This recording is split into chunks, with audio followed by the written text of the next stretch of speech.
Namaskar. Welcome to this episode of What Does This Data Say? I continue this episode from last week where I was talking about the delimitation of the state of Jammu and Kashmir. Last week I had briefly touched upon the political history of the state and how the National Conference and the Congress Party had ruled the state for most of the 75 years post-independence. Today I'll try to bring out the numbers behind the delimitation exercise and try to show you that delimitation was not necessary as on date the way it is being rushed through. Rather, the government should have waited for the next big delimitation which is coming up in the year 2026. Now, I don't think I need to cover what is delimitation.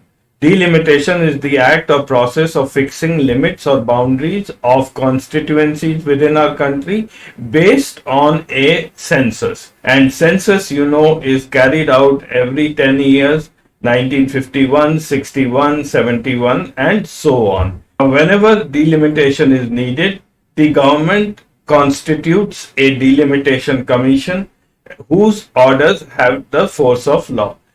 These are the guys who then carry out the delimitation, submit the report to the government, which then goes to the parliament, and if it is passed, then the boundaries are redrawn. Now, one more point I want to tell you about the delimitation or Commission of India before I get into the numbers of Jammu and Kashmir. The delimitation commissions have been set up previously as well in 1952 after the 1951 census, where 494 Lok Sabha seats were determined. Then again in 63 and 73, 2002, etc. Now, only thing I want to point out is that following the 84th Amendment to the Constitution in 2002, delimitation exercises were postponed after 2026. So the seats in the Lok Sabha and the Assembly today are based on the 1971 census. So today's 543 seats in the Lok Sabha and 4,123 seats in the state assemblies are all based on the 1971 population census. So here's a recap of what I told you last week. On 20th June 2018, the state was brought under governor's rule, which continued for 6 months, and thereafter, the president's rule was imposed in the state because the governor's rule could not continue beyond 6 months as per the constitution of Jammu and Kashmir. And the president's rule was later approved by the parliament. The state assembly, which was kept under suspended animation, was subsequently dissolved. On 5th August 2019, the Special Status Act, Article 370, was abrogated, and the state was, the boundaries were redrawn. Jammu and Kashmir became a union territory, and Ladakh became a separate union territory. With the assembly dissolved, the elections which were due to the state assembly in 2020 could obviously not happen. The state boundaries had to be redrawn. Therefore, the Jammu and Kashmir Representation of People's Act 1957, under which the elections were held in the state so far and the delimitations were carried out, was suspended and a new act was created. This act was called the Jammu and Kashmir Reorganization Act 2019. Now this gave powers to the government of India to set up a delimitation commission and then redraw the boundaries before the next election takes place. So to carry out the exercise in J&K in the aftermath of its special status revocation, a delimitation commission was set up on 6th March 2020. The commission is headed by retired Justice of Supreme Court Ranjana Prakash Desai. Now this delimitation commission has several members. It has 5 associate members who are Farooq Abdullah, Hasnain Masoodi, Akbar Loan from the National Conference, and Jitendra Singh and Jugal Kishore from the BJP. The chairperson, as I told you, is Justice Ranjana Desai. Chief Election Commissioner of India Sushil Chandra is a member. J&K Election Commission Chief K.K. Sharma and Chief Electoral Officer of the Union Territory Hitesh Kumar. So this makes up the commission. Now this commission had been constituted in 2020 and was given 1 year to give its report. However, due to the pandemic, the report was submitted, the final report was submitted in March 2022, put up for public comments for 1 week, and then it has been submitted to the government. Since delimitation has a lot to do with the geography of a state, I'll just remind you of one map. You guys must be very familiar with this map. The area under J&K is total is around 230,000 kilometers. Only about less than half of it is with India today. The remaining parts are either Pak occupied or the territory which was ceded to China by Pakistan, or the area which China has been occupying after the 62 war, which is the Aksai Chin area.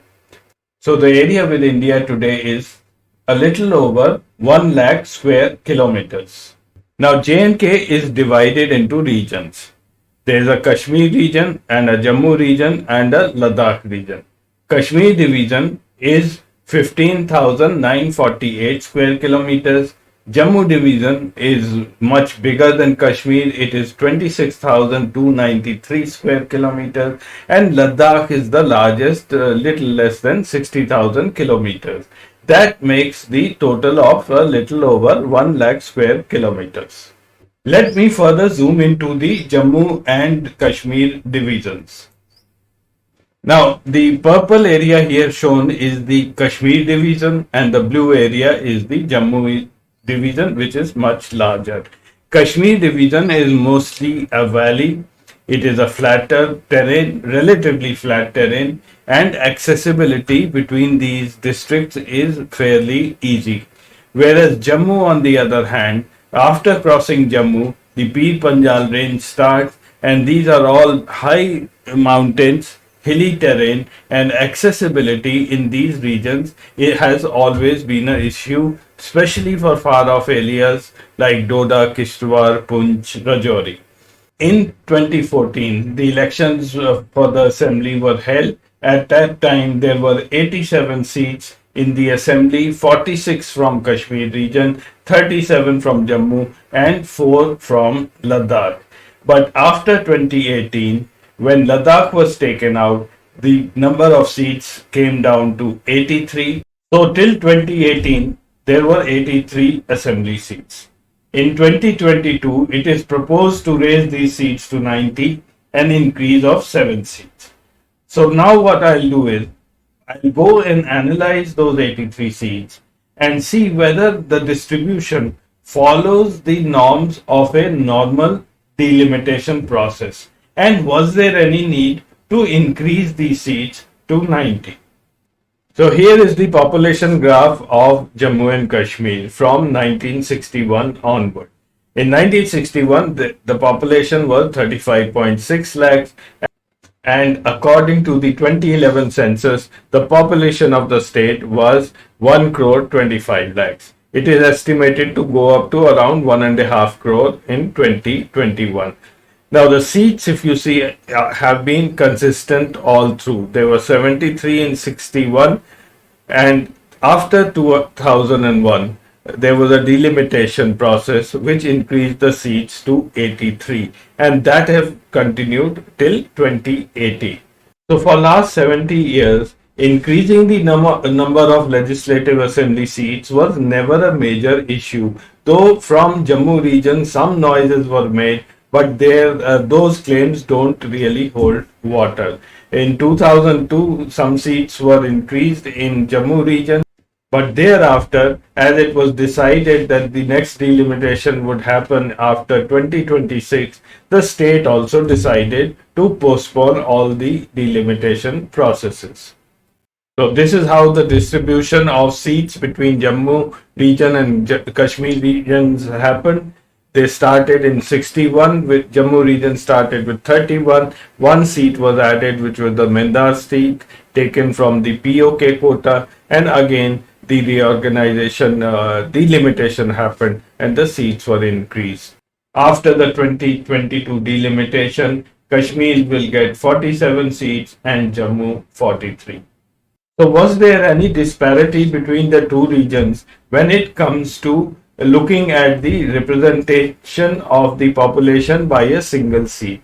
For instance, if UP today has 23 crore population and there are 403 seats, then each seat roughly represents 5.5 lakh people.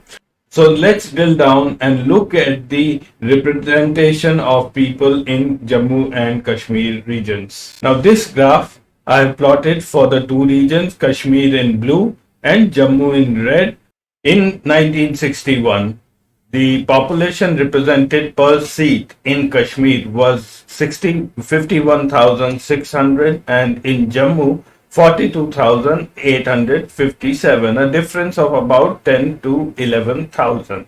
Now this difference of about 10,000 persons continued till the year 1991, after which there was a delimitation, seats were changed, and in the year 2001, after the 2001 census, the population represented per seat became equal in the two regions.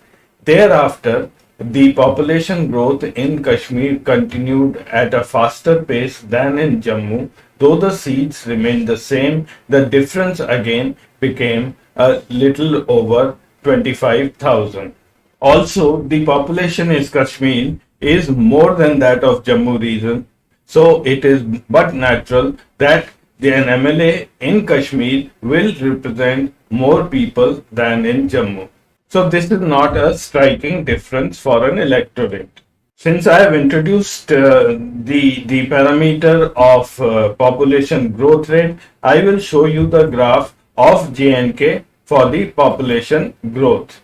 In this graph, I have shown the Kashmir region growth rate in blue, the Ladakh region growth rate in pink, Jammu region growth rate in red, and the entire state of J&K in yellow.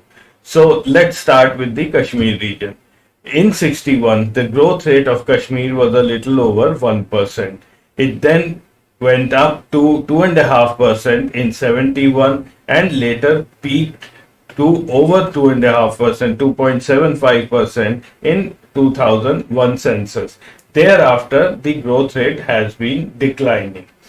Jammu peaked much earlier. Jammu growth peaked in 71 and thereafter it has been continuously declining. Ladakh has a very small population and is rather inconsequential in these discussions. However, the population peaked in 2001 and now the growth rate is declining.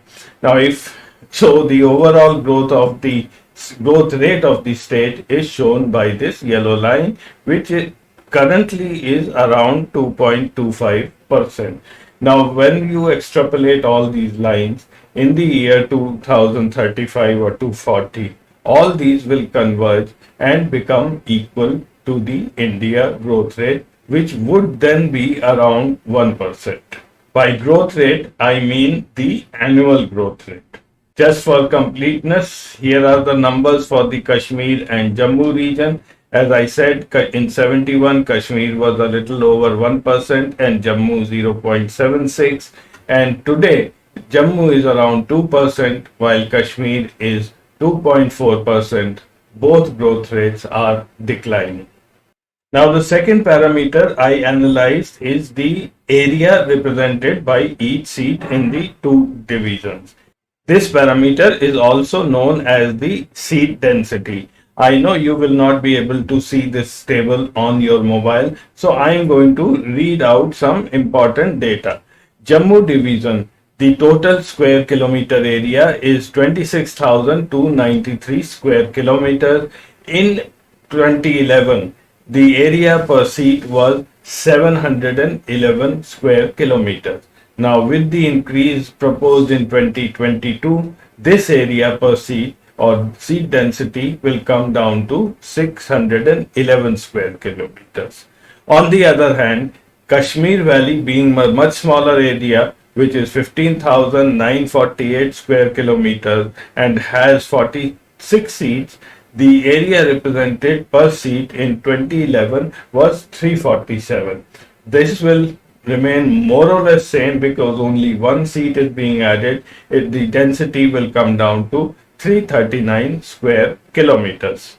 So just like the population, even the seat density is not being drastically changed. No political outcome is going to change because of seat density. So why this delimitation, and what other parameter could possibly change the political outcome of an election?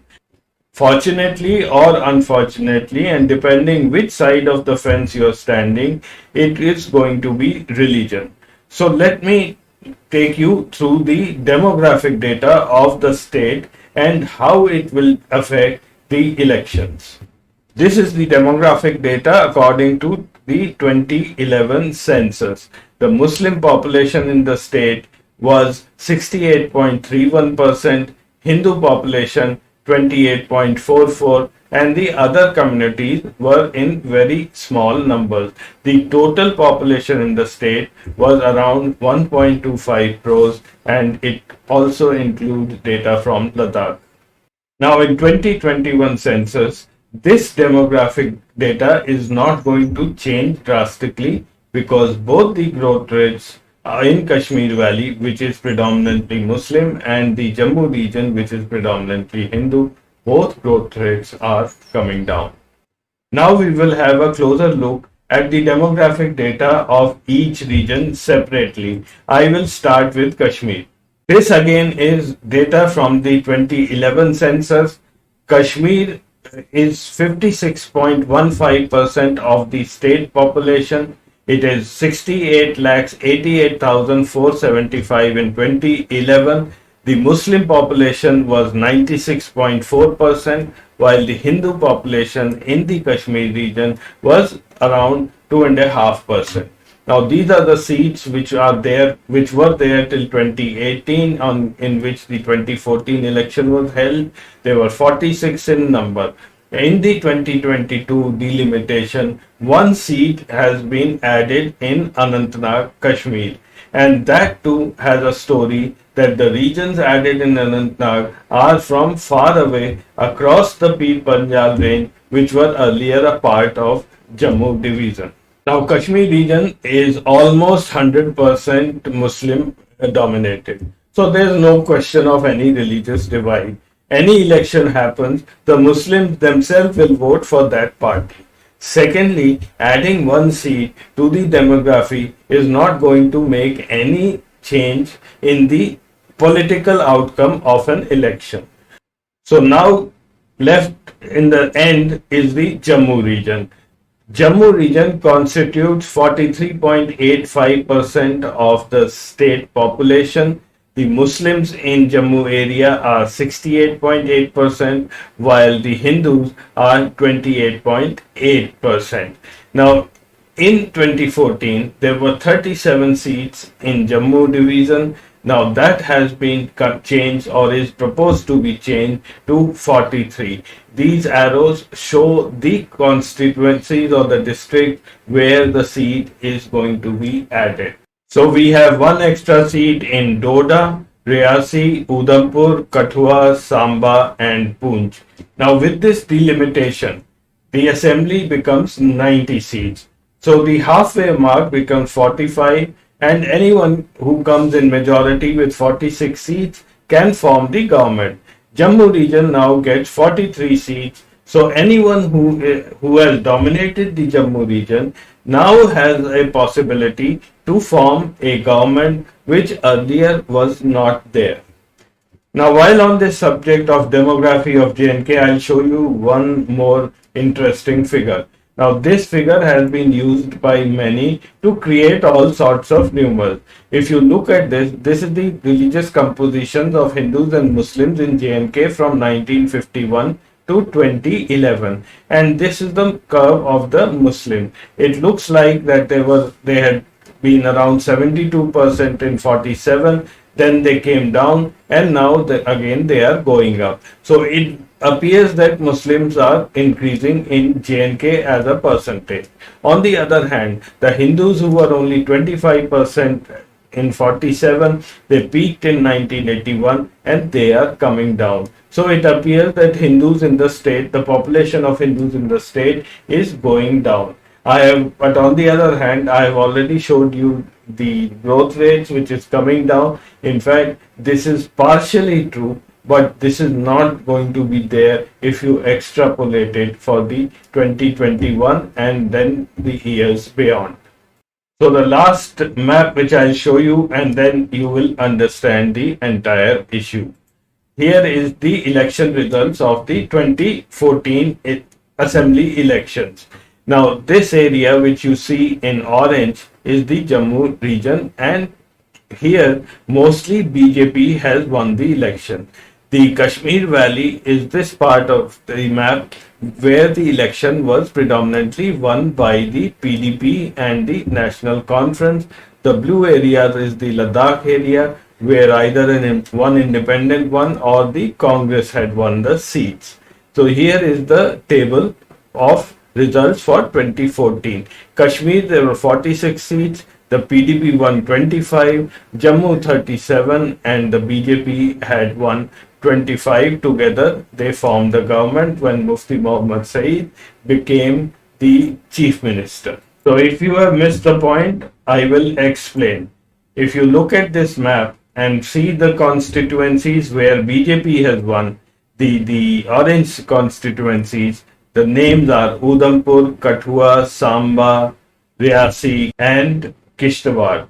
Now, these are the districts or the constituencies where one seat each has been added.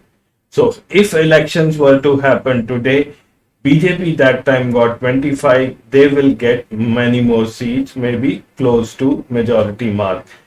So, BJP in the next election stands a much better chance to form a government. If they again go with PDP, PDP would provide them the balanced number of seats from the valley. So this is the net objective of the current delimitation exercise. It is not the population, it is not the seat density, and it is not that there has been discrimination against the Jammu region, which there has been no discrimination when you look at the data. Otherwise, the country was to have a major delimitation exercise after 2026, and all this could have happened at that time.